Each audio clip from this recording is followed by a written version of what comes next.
bersekutu denganmu selamanya.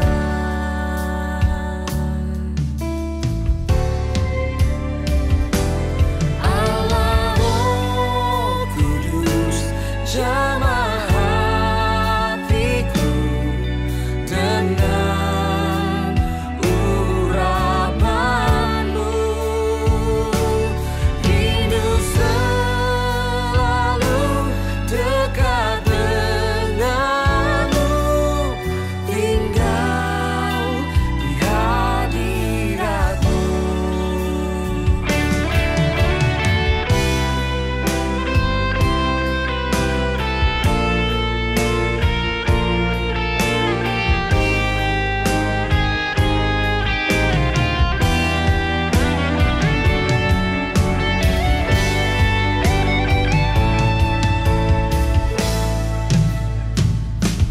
Allah Roh Kudus, jamah hatiku.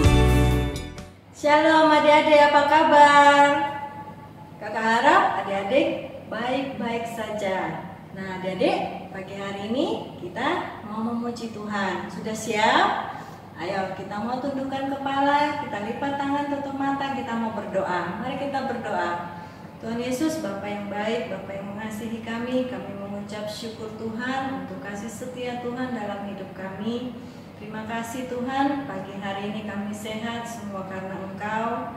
Tuhan Yesus, pagi hari ini kami mau memuji Tuhan, biarlah roh sukacita-Mu ada bersama kami dan pujian kami bisa menyenangkan hati Tuhan. Terima kasih Tuhan, hanya di dalam nama Tuhan Yesus sama-sama katakan amin. Nah, ayo kita bangkit berdiri adik-adik. Kita mau memuji Tuhan, kita mau bersorak.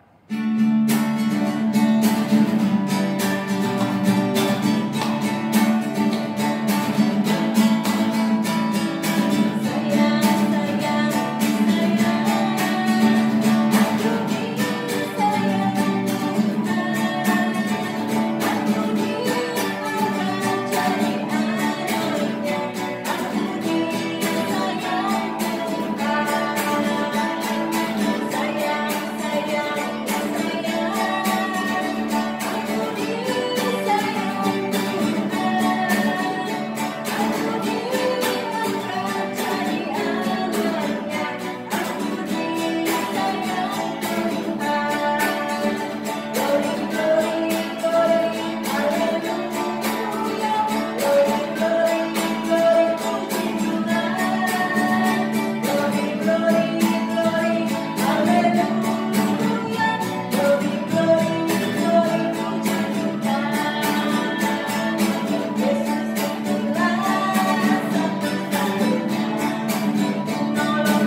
kita harus bersuka cita. Adik-adik senang nggak pagi hari ini? Sehat kan? Nah, sebelum kita mendengarkan firman Tuhan, apa adik-adik sudah menyiapkan Alkitab? Kalau belum menyiapkan Alkitab, Alkitabnya diambil. Sudah itu kita mau memuji Tuhan. Nah adik-adik, kita mau memuji Tuhan sebelum kita mendengarkan firman Tuhan. Mari kita sama-sama mau menyanyikan satu pujian.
Siap mendengarkan firman-Mu, berikan kami telinga, pendengaran, pikiran dan hati yang mau mendengarkan firman Tuhan dan melakukannya. Terima kasih Tuhan, kami siapkan hati kami ingin mendengarkan firman Tuhan. Biarlah firman Tuhan yang kami dengarkan mengubahkan hidup kami. Terima kasih Tuhan Yesus, hanya di dalam nama Tuhan Yesus. Haleluya, amin. Nah adik-adik, mari kita buka firman Tuhan pada pagi hari ini di dalam Kisah Rasul pasal 1 ayat 8. Kisah Rasul pasal 1 ayat 8. Kakak ulangi, Kisah Rasul pasal 1 ayat 8. Sudah ketemu? Sudah ketemu enggak? Kalau sudah ketemu, Kisah Rasul pasal 1 ayat 8, mari kita baca bersama-sama dalam hitungan 1, 2, 3. Tetapi kamu akan menerima kuasa kalau Roh Kudus turun ke atas kamu, dan kamu akan menjadi saksiku di Yerusalem dan di seluruh Yudea dan Samaria dan sampai ke ujung bumi. Nah adik-adik, pagi hari ini kita memperingati sebagai hari kenaikan Tuhan Yesus ke surga. Yang lalu kita sudah merayakan Jumat Agung, hari kematian Tuhan Yesus, dan ketiga hari kemudian hari kebangkitan Tuhan Yesus. Nah hari ini harinya Tuhan naik ke surga.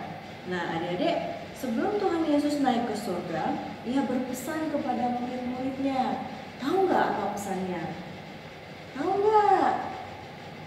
Kalau nggak tahu, Kak Juliet beritahu. Ayo kita baca bersama-sama di Kisah Rasul pasal sudah? Kita baca bersama-sama. Pada suatu hari ketika ia makan bersama-sama dengan mereka, ia melarang mereka meninggalkan Yerusalem dan menyuruh mereka tinggal di situ menantikan janji Bapa. Yang demikian katanya, telah kamu dengar daripadaku, sebab Yohanes membaptis dengan air, tetapi tidak lama lagi kamu akan dibaptis dengan Roh Kudus. Nah, Tuhan Yesus berpesan kepada murid-muridnya agar mereka tinggal di Yerusalem menantikan janji Bapa, yaitu mereka akan dibaptis dengan Roh Kudus. Jadi ketika Tuhan Yesus naik ke surga, ia membaptis murid-muridnya dengan Roh Kudus. Nah, adik-adik, apa itu Roh Kudus itu? Mengapa kita perlu Roh Kudus dalam hidup kita? Nah, kita baca tadi di ayat yang ke-8. Nah, tetapi kamu akan menerima kuasa kalau Roh Kudus turun ke atas kamu. Kalau Roh Kudus ada di dalam hidup kita, di dalam tubuh kita, maka kita akan punya kuasa. Adik-adik, adik-adik mau nggak terima kuasa Roh Kudus? Nah, kalau kita punya kuasa dari Roh Kudus tinggal di dalam kita, kita pasti akan bisa menjadi saksi Tuhan Yesus. Kita pasti dengan berani mau memberitakan firman Tuhan. Nah, adik-adik berani nggak memberitakan firman Tuhan kepada orang-orang yang belum mengenal Tuhan Yesus? Berani? Angkat tangan dong. Ayo. Nah, Kak Juliet nggak lihat adik-adik angkat tangan atau tidak, tapi Tuhan Yesus melihat bahwa adik-adik mau menjadi saksi Tuhan Yesus. Nah, adik-adik, ketika kita punya kuasa Roh Kudus, kita akan berani untuk memberitakan firman Tuhan kepada orang-orang yang belum mengenal firman Tuhan, belum mengenal Tuhan Yesus, dan belum mengenal apa itu kebenaran. Nah, oleh sebab itu, kita yang sudah diberikan Roh Kudus oleh Tuhan, kita wajib untuk menjadi saksi untuk memberitakan firman Tuhan kepada orang-orang yang terhilang. Nah, adik-adik, kuasa Roh Kudus yang diberikan oleh Tuhan Yesus itu bukan soal kemampuan, kepintaran, kecerdasan, tapi kuasa Roh Kudus yang dimaksud, yang diberikan kepada kita, yaitu kuasa yang mampu mengusir roh-roh jahat. Nah, adik-adik mau nggak mengusir roh jahat dengan kuasa Roh Kudus? Iya, harus mau, karena kuasa Roh Kudus yang ada di dalam kita lebih besar daripada roh yang ada di dalam dunia ini. Makanya itu kita diberi kuasa untuk mengusir roh-roh jahat. Nah, yang kedua, kita diberi kuasa untuk menyembuhkan orang sakit. Nah, adik-adik pernah nggak mendoakan teman yang sakit? Nah, kalau kita bisa mendoakan teman-teman yang sakit dengan kuasa Roh Kudus dan kehendak Tuhan, seizin Tuhan, mereka akan mengalami mujizat kesembuhan. Nah, satu lagi keuntungannya adik-adik kalau kita punya kuasa Roh Kudus. Nah, ayo, siapa yang pernah baca di dalam Yohanes pasal 15 ayat 26 dan 27. Ayo kita baca bersama-sama. Yohanes 15. Ayo dibuka Yohanes 15 ayat 26 27. Nah, sudah ketemu? Kalau sudah ketemu, mari kita baca bersama-sama. Jikalau penghibur yang kuutus dari Bapa datang, yaitu Roh kebenaran yang keluar dari Bapa, ia akan bersaksi tentang aku, tetapi kamu juga harus bersaksi karena kamu dari semula bersama-sama dengan aku. Nah, karena ada Roh Kudus di dalam kita, Roh Kudus itu juga menghibur kita adik-adik. Dikala kita sedih, kita susah, ada Roh Kudus yang akan memberikan kekuatan. Nah, seperti firman Tuhan yang kita baca tadi, tetapi kamu juga harus bersaksi. Nah, karena ada Roh Kudus di dalam kita, kita harus bersaksi tentang siapa ya adik-adik? Tentang Tuhan Yesus, tentang kasih Tuhan Yesus, kebaikan Tuhan Yesus, keajaiban Tuhan Yesus, kedahsyatan Tuhan Yesus. semua kita harus menceritakan tentang Tuhan Yesus. Nah, adik-adik kan pernah ditolong oleh Tuhan Yesus. Adik-adik berdoa, Tuhan Yesus menjawab doa adik-adik. Nah, hal itu bisa adik-adik ceritakan kepada teman-teman adik-adik yang belum mengenal Tuhan ataupun sudah mengenal Tuhan tapi tidak rajin datang beribadah. Jadi adik-adik harus cerita sama teman-teman, sama kakak, sama saudara-saudara yang lain bahwa Tuhan Yesus adalah penolong yang sejati. Tuhan Yesus memiliki kasih yang sangat dalam dan sangat lebar dan sangat luas, sangat tinggi. Tidak ada yang bisa menandingi kasih Tuhan Yesus. Oleh sebab itu, adik-adik harus menjadi garam dan terang. Bersaksilah untuk kebenaran firman Tuhan, bersaksilah untuk kebaikan Tuhan Yesus, bersaksilah untuk pertolongan Tuhan dalam hidup kita. Nah, adik-adik, untuk menjadi saksi, kita nggak harus jadi pendeta, kita nggak harus jadi hamba Tuhan, kita nggak harus jadi pelayan Tuhan. Dan bersaksi bukan hanya di gereja. Bersaksi itu adik-adik melakukan di rumah boleh, kepada teman-teman, saudara, atau tetangga. Adik-adik boleh bercerita, bersaksi tentang Tuhan Yesus. Seperti kakak bilang tadi, adik-adik harus bersaksi tentang kebaikan Tuhan, pertolongan Tuhan, dan semua apa yang sudah Tuhan berikan untuk adik-adik. Adik-adik boleh cerita kepada semua orang. Adik-adik kan nggak dilarang untuk bercerita. Berceritalah kebaikan Tuhan dan cerita tentang bagaimana Tuhan Yesus mengasihi kita. Nah, adik-adik mau nggak menjadi saksi Tuhan Yesus? Mau nggak? Kalau kakak mau, adik-adik pasti juga mau, benar kan? Nah, kita harus bersama-sama, kita mau menjadi saksi Kristus. Amin? Amin. Nah, sekian firman Tuhan, mari kita mau berdoa. Tuhan Yesus, terima kasih karena pagi hari ini kami mendengarkan firman-Mu. Tuhan Yesus, pakai hidup kami, anak-anak-Mu yang mengasihi Engkau. Pakai hidup kami untuk menjadi saksi-Mu Tuhan. Pakai mulut kami, biar kami bisa memberitakan tentang firman Tuhan dan menceritakan tentang kebaikan Tuhan dalam hidup kami. Roh Kudus, Engkau diberikan oleh Tuhan dalam hidup kami, biar Engkau yang memimpin hidup kami. Pakai hidup kami untuk menjadi alat-Mu Bapa. Terima kasih Tuhan Yesus, kami serahkan hidup kami ke dalam tangan-Mu. Biarlah kuasa-Mu yang ada di dalam kami, kuasa yang Kau berikan di dalam kami bisa kami pakai untuk kemuliaan nama Tuhan. Terima kasih Bapa, hanya di dalam nama Tuhan Yesus kami sudah berdoa. Amin. Nah adik-adik, kita harus menjadi saksi Kristus. Hore? Oke? Oke. Nah sekian firman Tuhan. Sampai jumpa adik-adik. Tuhan Yesus memberkati. Bekerja